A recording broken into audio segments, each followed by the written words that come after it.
Trata-se de uma organização criminosa criada nos anos de 1970, no Instituto Penal Cândido Mendes, conhecido como Presídio da Ilha Grande, em Angra dos Reis, estado do Rio de Janeiro. Possivelmente, trata-se da maior organização criminosa brasileira e também a mais conhecida.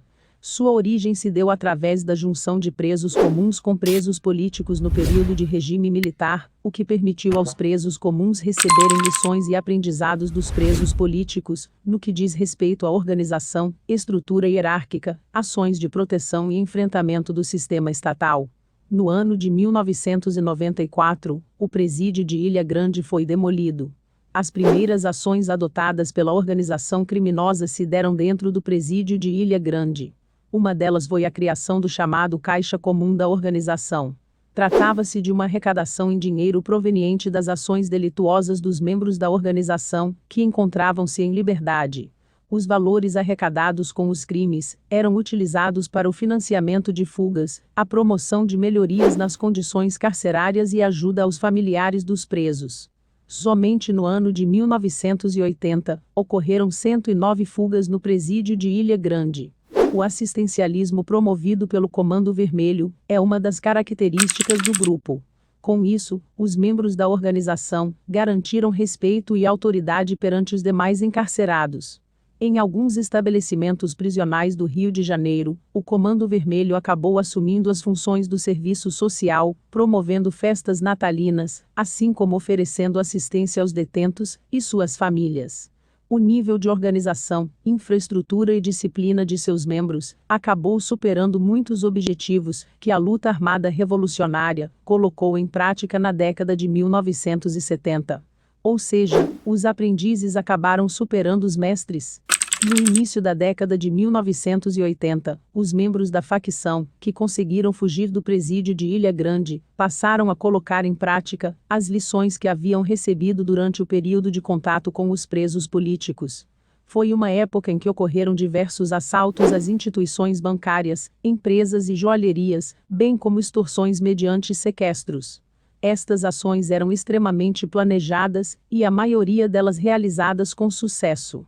Como o objetivo do Comando Vermelho era assaltar bancos, seus membros decidiram instalar uma célula da organização na Rua Altinópolis, número 313, Ilha do Governador, Rio de Janeiro. Trata-se do conjunto residencial dos bancários, local onde concentrava-se muitos funcionários e gerentes de bancos, que conviviam harmoniosamente com os assaltantes membros do Comando Vermelho. Esta célula era liderada por José Jorge Saldanha, vulgo Zé do Bigode, que na verdade se apresentava como juiz de direito Sandro Luiz de Carvalho. Este relacionamento levou a organização criminosa a conseguir informações úteis para suas ações, como o movimento das agências bancárias, as datas de pagamentos e de grande circulação de dinheiro. No entanto, investigações levaram os policiais ao local visando a captura dos membros da organização criminosa. Intenso tiroteio entre bandidos e policiais ocorreu durante aproximadamente 12 horas, cujo resultado fez com que muitos saíssem feridos e outros mortos. A imprensa presenciou todos os acontecimentos, sendo que um deles chamou a atenção. Durante a troca de tiros entre policiais e Zé do Bigode, este acabou sendo encurralado em um apartamento. Em meio aos pequenos intervalos do tiroteio, Zé do Bigode intimida os policiais. Podem vir, miseráveis. Tenho bala para todos vocês. Nós já desmoralizamos o sistema penal. Agora é a vez da polícia. Pode vir, porque aqui está o Comando Vermelho. Esta foi a primeira vez que a organização criminosa é citada em público. A partir deste período já não havia mais como as autoridades negarem a existência da organização criminosa.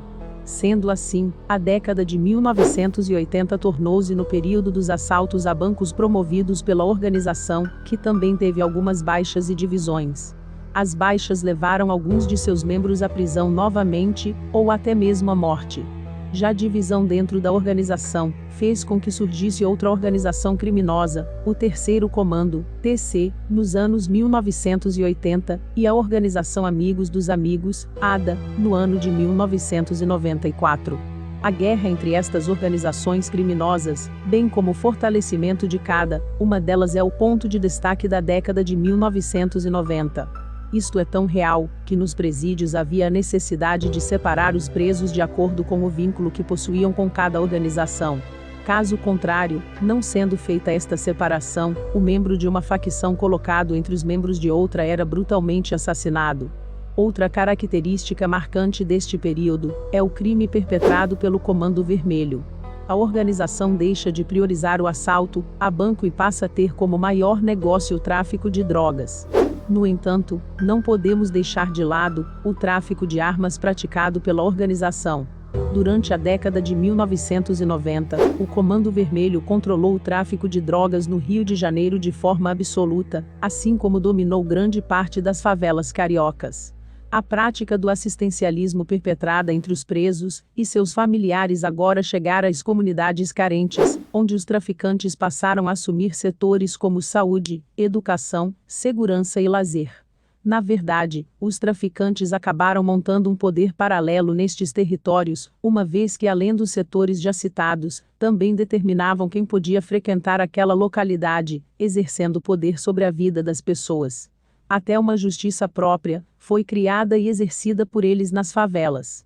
No entanto, o que no início era assistencialismo como forma de garantir o respeito e obediência dos moradores das comunidades acabou se tornando intimidação por meio de violência.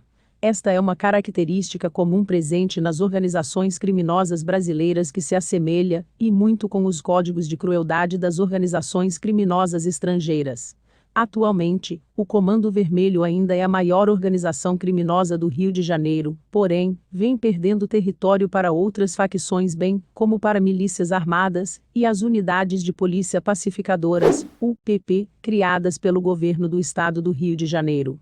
A facção criminosa ganhou notoriedade em todo o país dado o seu alto grau de periculosidade, assim como pelo poderio bélico e financeiro. O Comando Vermelho, como dito, se instalou na maioria das favelas cariocas traficando drogas, instituindo um poder paralelo e controlando a vida dos moradores. Nas localidades em que o poder fica nas mãos dos membros da facção, é comum a inscrição da sigla CV em paredes de casas e no alto dos morros em referência ao Comando Vermelho. A partir de 1992, a organização criminosa também passou a utilizar a sigla CVRL Comando Vermelho Rogério Lengrobert, em homenagem ao traficante Rogério Lengrobert, um dos fundadores da organização, que morreu no ano de 1992, no Hospital Miguel Couto, na cidade de Rio de Janeiro, vítima de diabetes que tiveram início no presídio de Bangu I.